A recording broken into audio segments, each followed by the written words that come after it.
Hello students, welcome to PCS Akhada. And student, आज हम यहाँ पे रेलवे एनटीपीसी के लिए हमारे टॉप 20 एमसीक्यू डिस्कस करते हैं स्टूडेंट। ठीक है, एंड यू नो दैट कि हम सब्जेक्ट वाइज चलते हैं। ठीक है, हर एक सब्जेक्ट से रिलेटेड हम एमसीक्यू उठाते हैं। ठीक है, करंट अफेयर के 2024 के, और वही हम करते हैं। ठीक है, ओके। तो आज हम इम्पॉर्टेंट अपने एमसीक्यू देखते हैं यहाँ पे। ठीक है जी, सबसे पहले रेलवे एनटीपीसी के लिए हमारा कोर्स जो है वो रेडी हो चुका है। ठीक है, जिसका प्राइस 999 है स्टूडेंट। आप इस कोर्स को असेस कर सकते हैं। ठीक है, अवेल कर सकते हैं। डिस्क्रिप्शन बॉक्स में आपको नंबर दिया गया, या तो उस पर कॉल करके या फिर ऐप से आप डायरेक्ट असेस कर सकते हैं। अब अगर हम बात करें नेशनल करंट अफेयर की, तो इसके रिलेटेड भी हमारी सीरीज चल ही रही है स्टूडेंट्स। तो आप यूट्यूब के ऊपर वो सीरीज फॉलो करके उसको अच्छे से देख के अपनी नेशनल करंट अफेयर कवर कर सकते हैं। और प्लस में स्टूडेंट उससे रिलेटेड जो हमारी एमसीक्यू है वो भी स्टूडेंट आप यहाँ पे देख सकते हैं। सॉरी, एमसीक्यू नहीं, पीडीएफ जो है आपकी, वो आप डाउनलोड कर सकते हैं हमारे टेलीग्राम चैनल से। अब स्टूडेंट हम करते हैं, हमारा फर्स्ट क्वेश्चन आपकी स्क्रीन पे है स्टूडेंट। ठीक है, तो स्टूडेंट फर्स्ट क्वेश्चन देखिए यहाँ पे क्या है। ठीक है, रिलेटेड टू ग्लोबल वार्मिंग। एक दिन पहले भी मैंने आई थिंक ये थोड़ा सा डिस्कस किया था ग्लोबल वार्मिंग के ऊपर। ठीक है, कहता है what is the main cause of global warming. भाई, ये जो इतनी सारी गर्मी हो रही है, ये क्यों हो रही है? अभी आप देखो, अभी गर्मियां शायद ओवर हो गई हैं। अभी तो खैर ओवर हो गई हैं हमारे नॉर्थ इंडिया में तो। ठीक है, अच्छा, अगर आप देखो यहाँ पे गर्मी का, अगर आप मौसम देखो, तो अगर आप देखोगे तो बहुत ज्यादा एक्सट्रीम लेवल का टेम्परेचर और हीट वेव आपको देखने को मिलेगी।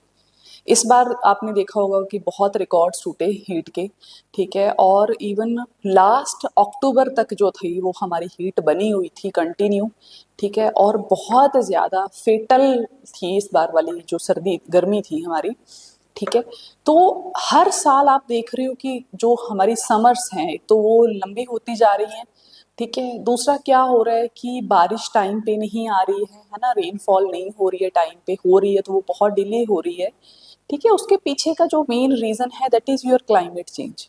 ठीक है, क्लाइमेट जो है वो बहुत ज्यादा चेंज होता जा रहा है यहाँ पे। ठीक है, क्योंकि स्टूडेंट उसके पीछे जो मेन रीजन है that is our global warming. ठीक है, ग्लोबल वार्मिंग का मतलब होता है कि कुछ गैसेस ऐसी होती है हमारी अर्थ के ऊपर जो क्या करती है, हीट को ट्रैप करती है, जिसकी वजह से हमारा जो अर्थ का टेम्परेचर है वो एक मेंटेन रहता है। आप देखो, रात के टाइम पे इतना ज़्यादा टेम्परेचर ड्रॉप आउट नहीं होता है। ठीक है, कि बहुत ही सीवियर टाइप ऐसा कुछ नहीं होता है। ठीक है, ऐसा क्यों है स्टूडेंट? क्योंकि जो हमारी हीट है, जो सन से हीट आ रही है, वो ट्रैप हो जाती है। ठीक है, कुछ गैसेस की वजह से, जो हमारी अर्थ के अंदर कुछ गैसेस हैं उनकी वजह से वो ट्रैप कर लेते हैं उसकी वजह से, और वो हीट को बैलेंस करते हैं, है ना, हीट बैलेंस करके रखते हैं सुबह तक। अदरवाइज क्या होगा कि जैसे सन हमारा सेट होगा, सनसेट होगा, उसी टाइम क्या होगा, एकदम से टेम्परेचर ड्रॉप आउट हो जाएगा, और बहुत सारे जो लिविंग ऑर्गेनिजम्स हैं हो सकता है वो उनकी डेथ भी हो जाए, है ना, तो सर्वाइव करना मुश्किल है। ठीक है, तो वो जो कंसिस्टेंट टेम्परेचर मेंटेन रहता है, ठीक है, ऑब्वियसली दिन के टाइम पे टेम्परेचर ज्यादा ही होगा, है ना, वो होता है ड्यू टू हमारी कुछ गैसेस जो हीट को ट्रैप करती है, जैसे हमारी CO2 हो गया, मीथेन होगी, नाइट्रस ऑक्साइड हो गया, ये हीट को ट्रैप करती है। बट मान लो अगर बहुत ज्यादा हमारा फॉसिल फ्यूल हम जला रहे हैं, जैसे कोल हो गया, पेट्रोल है, ऐसी चीजें जो है जिनको बहुत ज्यादा एग्जॉशन हो रही है, तो उसकी वजह से क्या होगा कि CO2 का जो लेवल है वो बहुत ज्यादा राइज हो जाएगा एटमॉस्फेयर के अंदर। सेम मीथेन का राइज होगा, नाइट्रस ऑक्साइड का राइज होगा। तो जब ऐसे गैसेस बहुत एक लिमिट से ज्यादा बढ़ जाएंगे, तो नो डाउट अबाउट दैट कि वो ज्यादा हीट को क्या करेंगे, ट्रैप करेंगे। अब ज्यादा हीट को ट्रैप करेंगे तो क्या होगा स्टूडेंट, हमारा ओवरऑल जो अर्थ का टेम्परेचर है वो क्या होना शुरू हो जाएगा स्टूडेंट, बढ़ना शुरू हो जाएगा। जैसे आपने देखा भी होगा कि भाई जो अर्थ का टेम्परेचर है वो 1 डिग्री सेल्सियस पहले ही बढ़ चुका है ना। तो उससे देखो आप कितना ज्यादा हमें वर्स्ट इफेक्ट्स देखने को मिल रहे हैं। सोचो अगर 1.5 या 2 डिग्री सेल्सियस बढ़ गया तो फिर क्या तबाही होगी, है ना। तो यहाँ पे वही चीज बोल रहा है कि भाई ग्रीन हाउस गैसेस मेन काम क्या करती है, डिफोरेस्टेशन करती है, नहीं वो तो हम खुद कर रहे हैं। वोल्केनिक इरप्शंस होती है, नहीं वो तो नेचुरली होती है। डिप्लीशन ऑफ ओजोन लेयर हो रही है, नहीं वो तो ड्यू टू सर्टेन गैसेस की वजह से हो रही है। तो बी ऑप्शन यहाँ पे करेक्ट है, कहता है increased level of green house gases. जो हमारी ग्रीन हाउस गैसेज हैं, चाहे फिर वो CO2 है, मीथेन है हमारी, ठीक है, नाइट्रस ऑक्साइड है, ऐसे गैसेज जो हैं वो एटमॉस्फेयर में बढ़ेंगे, that lead to the global warming. Okay, next second question आपकी स्क्रीन पे है यहाँ पे स्टूडेंट, कहता है which of the following is a renewable source of energy. Renewable word का मतलब क्या होता है स्टूडेंट? रिन्यूएबल एनर्जी का मतलब होता है एक ऐसी एनर्जी, ठीक है, जो रिन्यू हो सके, मतलब कि वो कभी खत्म ना हो, एग्जॉस्ट ना हो। जैसे कि पानी, वाटर जो है, वाटर को यूज करके डैम में इकट्ठा करके हम क्या करते हैं, इलेक्ट्रिसिटी बनाते हैं। अभी वाटर खत्म तो नहीं हो जाता ना, उससे नहीं होता ना, खत्म नहीं होता है। हम सिर्फ करते क्या है, कुछ नहीं करते, हम एनर्जी जो है उसको एक फॉर्म से दूसरी फॉर्म में कन्वर्ट कर लेते हैं, है ना। लॉ पता होगा आपको एनर्जी का, क्या कि energy can neither be created nor be destroyed, it can be change from one form to another form, right. ठीक है, ओके। और क्या होता है, विंड, विंड को देखो, विंड से हम क्या चलाते हैं, हमारी विंड एनर्जी हम यूज करते हैं ना, है ना। और क्या होती है, जैसे कि आपका सोलार प्लांट्स, अभी सन की जो हमारी लाइट होती है उसको हम यूज करके क्या करते हैं, इलेक्ट्रिसिटी जनरेट करते हैं, बैटरीज चार्ज करते हैं, राइट। तो रिन्यूएबल एनर्जी में कोल आएगा, बिल्कुल नहीं आएगा। ऑयल आएगा, ऑयल को आप एक बार जला दो, क्या ऑयल बचता है आपकी गाड़ी में? बार बार आपको पेट्रोल फिल करवाना पड़ता है ना। सोलर एनर्जी बिल्कुल है, नेचुरल गैसेज नहीं है। तो करेक्ट ऑप्शन क्या है हमारे पास? C, correct option is C. Solar energy is a renewable energy because it comes from the sun which is continue source of energy. Ultimate source student आपके पास अगर सबसे बड़ा अल्टीमेट सोर्स है एनर्जी का, that is your soul, that is your solar energy, that is your sun, है ना। एक ही सोर्स है हमारा, ठीक है जी, ओके। थर्ड नंबर क्वेश्चन देखिए स्टूडेंट्स आप यहाँ पे, कहता व्हाट इज बायोडाइवर्सिटी। भाई बायोडाइवर्सिटी क्या चीज है, क्या चीज है भाई बायोडाइवर्सिटी, है ना। बायोडाइवर्सिटी पूछ रहे हो, व्हाट इज बायोडाइवर्सिटी। कहता number of plants in a region, एक रीजन के अंदर बहुत सारे प्लांट्स हैं। फिर कहता है diversity among species in an ecosystem. Third कहता है वैरायटी ऑफ बर्ड्स, बर्ड्स तो नहीं हो सकते, ओनली एनिमल्स डाइवर्सिटी नहीं। डाइवर्सिटी का मतलब होता है कि बहुत नंबर ऑफ स्पीसीज जो हैं वो आपके इकोसिस्टम के अंदर बहुत ज्यादा है।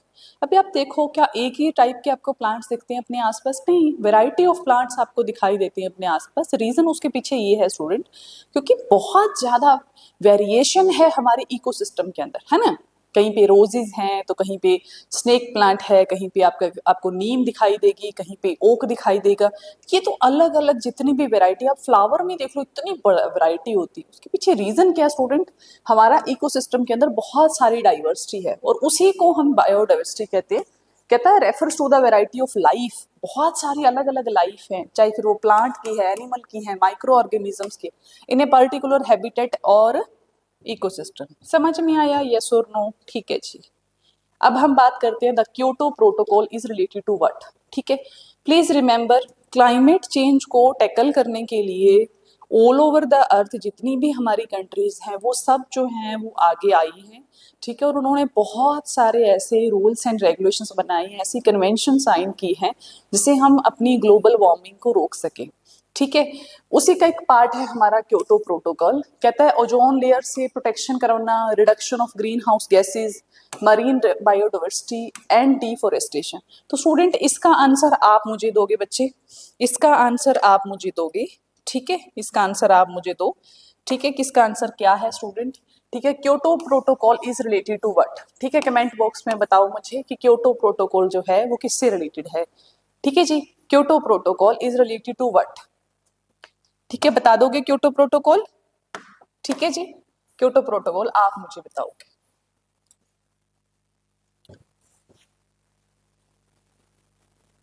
ठीक है, अब सिक्स्थ नंबर क्वेश्चन आपकी स्क्रीन पे है, वो देख लीजिए आप यहाँ पे। कहता है which gases is primarily responsible for the acid rain. अभी वो पूछ रहा है, कहता भी एसिड रेन के लिए यहाँ पे कौन सी गैस रिस्पॉन्सिबल है। आप बताओ भाई, gas acid rain, acid rain पता है क्या होती है स्टूडेंट? बताऊं मैं आपको एसिड रेन क्या होती है? देखो, व्हाट इज एसिड रेन। देखो सी हियर, जितने भी हमारे व्हीकल्स होते हैं, जितने भी हमारे व्हीकल्स होते हैं स्टूडेंट, ठीक है, जितने भी हमारे व्हीकल्स होते हैं, ठीक है। अब उनके अंदर से क्या निकलता है? बहुत सारा क्या निकलता है स्टूडेंट? स्मोक निकलता है, ठीक है। अब स्मोक के अंदर क्या क्या कुछ होता है? कार्बन डाइऑक्साइड होती है, बिल्कुल होती है। थोड़ी बहुत क्या होती है? ऐश होती है, जो ईंधन जल रहा होता है हमारा, ठीक है। और क्या होती है? नाइट्रोजन ऑक्साइड होती है। और क्या होती है? सल्फर डाइऑक्साइड होती है ना। सल्फर डाइऑक्साइड होती है। अब स्टूडेंट ये जो सल्फर डाइऑक्साइड है, ठीक है, ये जो हमारी सल्फर डाइऑक्साइड है ये क्या करती है स्टूडेंट, ये हमारे वाटर के साथ क्या कर लेती है, रिएक्ट कर लेती है। वाटर के साथ क्या करती है स्टूडेंट, रिएक्ट करती है। ठीक है, अभी पानी कहाँ पे है, पानी हर जगह, क्लाउड्स में क्या है, जब रेनफॉल होती है हमारी उसमें क्या होता है, पानी होता है ना। तो जो SO2 हमारी एटमॉस्फेयर के अंदर अंदर होती है, जब रेनफॉल होती है स्टूडेंट, अब वो जो पानी जब नीचे आएगा, वो जो रेनफॉल का पानी नीचे होएगा आएगा, उसके अंदर SO2 जो है वो डिजोल्व हो जाती है। डिजोल्व होके वो क्या बनाती है हमारी H2SO4, and this is the formula of acid rain. This is the formula of acid rain. ठीक है, एसिड रेन H2SO4। ठीक है, तो स्टूडेंट अब हुआ क्या यहाँ पे, हुआ ये स्टूडेंट कि जब भी रेनफॉल हुई, अगर हमारे एटमॉस्फेयर के अंदर बहुत ज्यादा सल्फर डाइऑक्साइड है ड्यू टू ऑटोमोबाइल इंडस्ट्री, या हम कहें कि जो हमारी व्हीकल्स है, व्हीकल के एग्जॉस्शन की वजह से जब वो वाटरफॉल का पानी, जो हमारा पानी ही है उसके अंदर और क्या H2O रिएक्ट करेगा, तो वो क्या बनाएगा H2SO4, मतलब कि sulphur dioxide, sorry sulphur dioxide तो उसके साथ रिएक्ट करेगी, that is H2SO4 acid rain. तो ये जो एसिड है अब क्या होगा, ये मिक्स हो जाएगा किसके साथ स्टूडेंट, हमारी रेन के साथ, पानी, और क्या बन जाएगी हमारी acid rain. And student it is very dangerous for our life. ठीक है, for our living plants, animals, ठीक है, माइक्रोब्स, ठीक है, सॉयल, ठीक है, सॉइल की टॉक्सिसिटी को बढ़ाएगी, ये वेजिटेबल्स को खत्म कर देगी।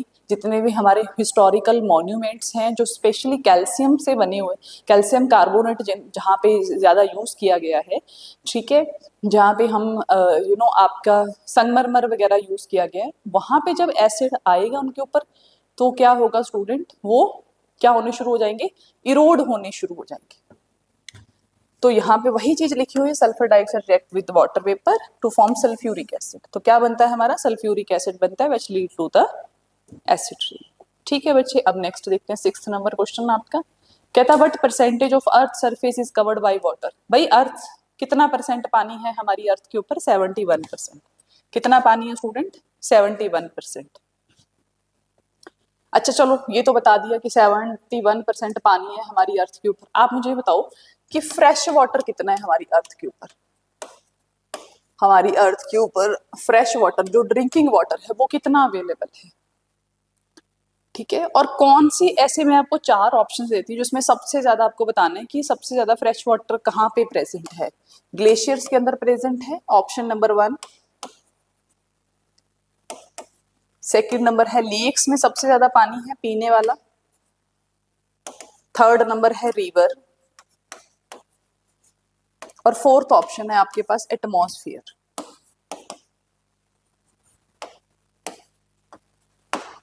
ठीक है, 4 ऑप्शन दिखाई देगी आपको, तो आपके पास 4 ऑप्शंस हैं, आपको बताना है कि इसमें से सबसे ज्यादा फ्रेश वाटर कहाँ, किसके पास है।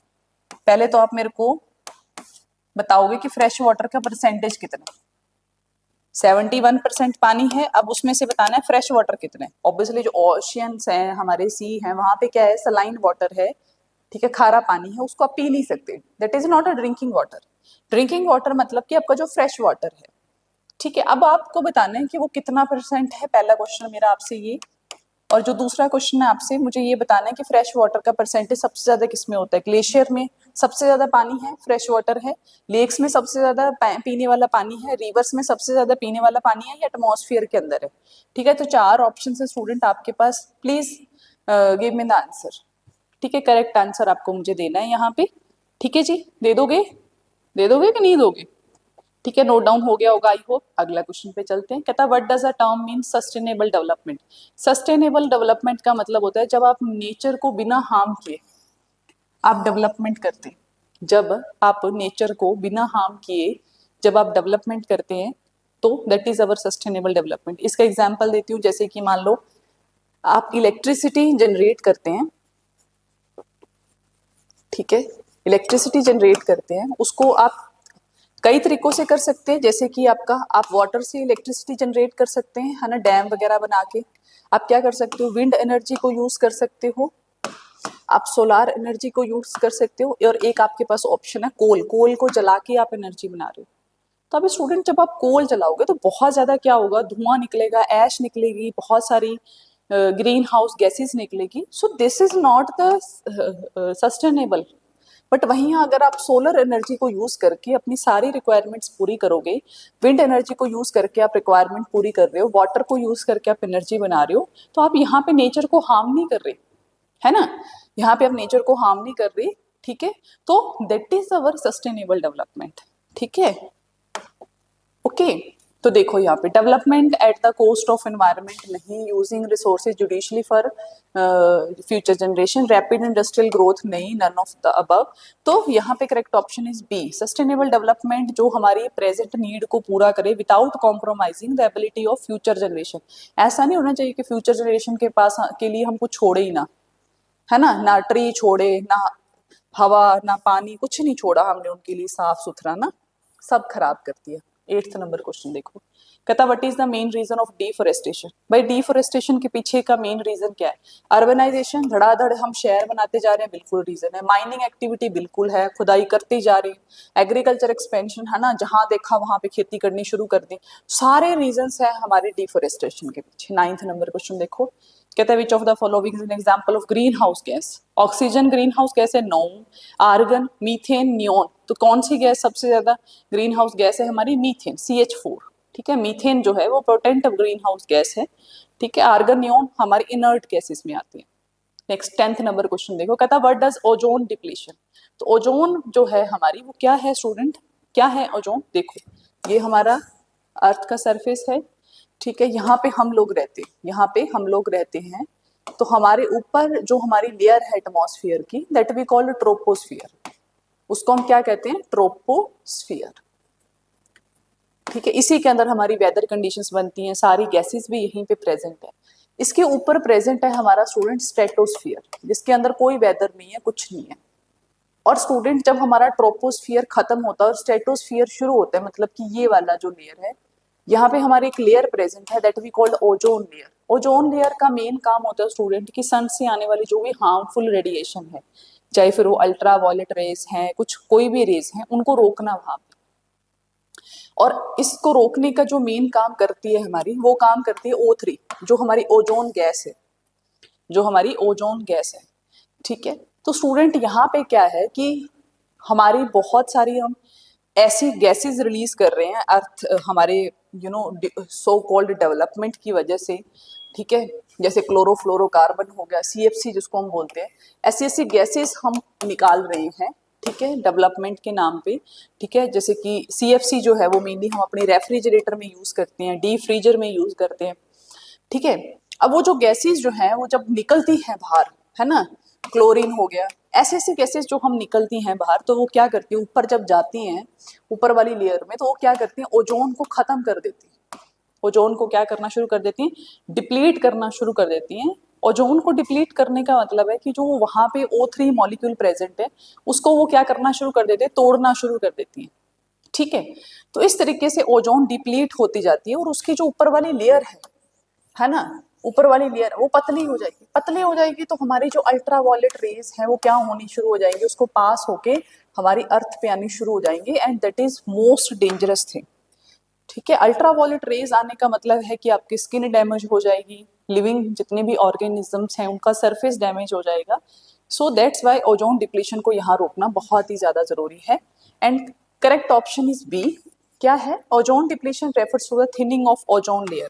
ओजोन लेयर जो हमारी स्ट्रेटोस्फीयर में प्रेजेंट है वो क्या हो रही है, यहाँ पे थिन होती जा रही है, पतली होती जा रही है, और अल्ट्रा वायलेट रेज उसको क्रॉस कर पा रही है, ठीक है। Primarily cause by the CFC, chlorofluorocarbon.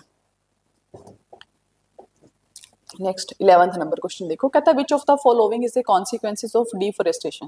भाई डिफोरेस्टेशन का कॉन्सिक्वेंसेज क्या है? सारे कॉन्सिक्वेंसेज है ना, सॉइल इरोजन होगी बिल्कुल, loss of biodiversity, climate change, सारा कुछ हो रहा है भाई डिफोरेस्टेशन की वजह से।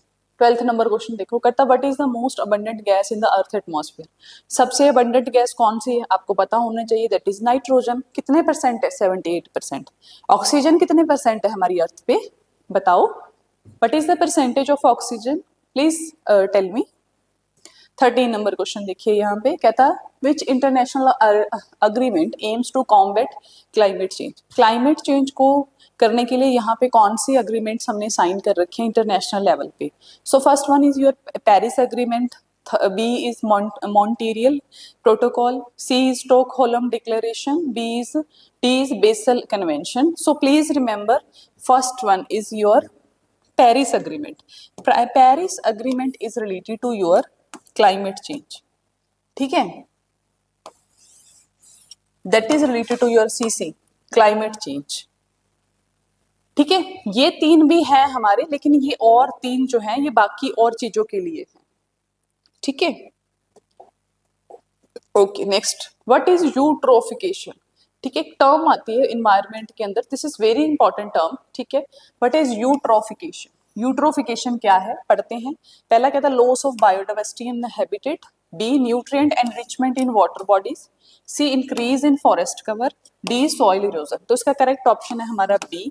सी हियर स्टूडेंट, यूट्रोफिकेशन का मतलब होता है स्टूडेंट, आपने देखा होगा जैसे कि यमुना रिवर का जब वो दिल्ली से गुजरती है तो उसका कितना बुरा हाल हो जाता है, उसका पानी कितना गंदा हो जाता है। तो हो क्या रहा है, कुछ नहीं हो रहा। जैसे आपने आसपास अपने रिवर पॉन्ड देखे होंगे, है ना, वहां पे जब स्टूडेंट ऑर्गेनिक मैटर उसके अंदर आके मिलना शुरू हो जाता है। ठीक है, जैसे मान लो सीवेज का पानी उसमें मिक्स हो रहा है, गंदा पानी कहीं से घरों से निकल कर वहां पे मिक्स हो रहा है, तो वो जो ऑर्गेनिक मैटर है स्टूडेंट, जब वो आकर हमारे रिवर और पूल के अंदर पड़ जाता है, पॉन्ड के अंदर या रिवर के अंदर, कोई नेचुरल वाटर बॉडी है, जब वहां पे मिक्स होगा स्टूडेंट, तो होगा क्या, जो हमारा ऑर्गेनिक मैटर अब उसकी क्या हो जाएगी, यहाँ पे कॉन्सेंट्रेशन इंक्रीज होनी शुरू हो जाएगी पानी के अंदर, जिसकी वजह से वहां पे माइक्रो ऑर्गेनिज्म की ग्रोथ जो है वो बढ़ जाएगी, क्योंकि उसको डिग्रेड करने के लिए बहुत ज्यादा क्या होगा, माइक्रो ऑर्गेनिजम्स बढ़ेंगे। सो ऐसे होगा क्या, इसकी वजह से क्या होगा, वहां पे यूट्रोफिकेशन हो जाएगी, मतलब कि न्यूट्रिएंट एनरिचमेंट यहाँ पे वाटर बॉडीज में बढ़ जाएगा। ठीक है, न्यूट्रिएंट एनरिचमेंट यहाँ पे हो जाएगा उस वाटर बॉडी के ऊपर। आपने देखा होगा कई बार किसी तालाब के अंदर ग्रीन ग्रीन कलर की एल्गी की पूरी लेयर आ रखी होती है ना। So that is the example of eutrophication. ठीक है जी, ओके नेक्स्ट एग्जांपल देखते हैं हम यहाँ पे। क्वेश्चन नंबर 15 कहता है what is the primary purpose of afforestation.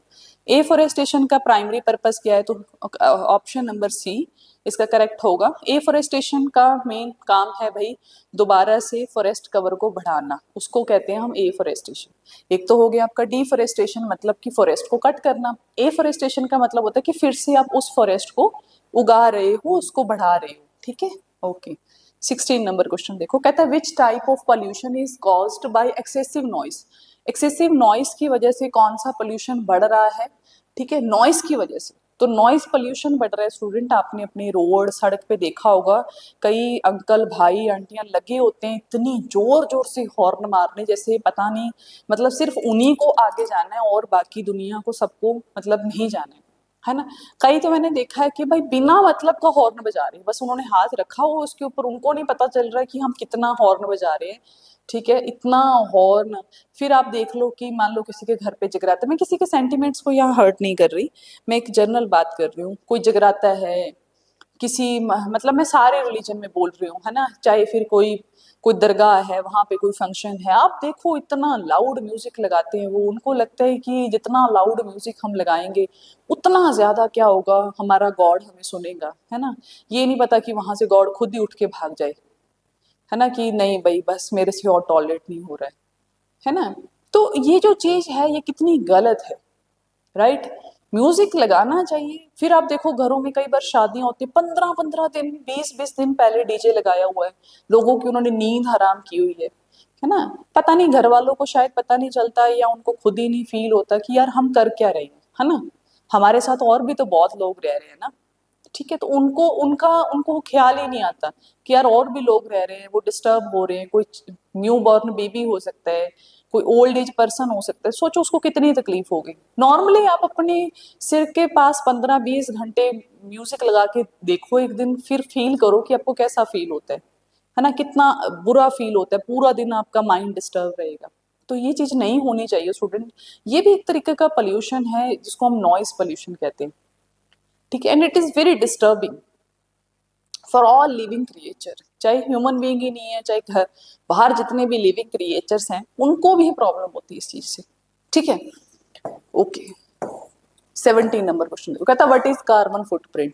भाई कार्बन फुटप्रिंट क्या है, तो बी ऑप्शन देखो, कहता total green house gases emitted by an individual और organisation, we called it as the carbon footprint. जैसे बहुत बार रिपोर्ट आती है कार्बन फुटप्रिंट के ऊपर, भी कौन सी कंट्री कितना पोल्यूशन क्रिएट कर रही है ना।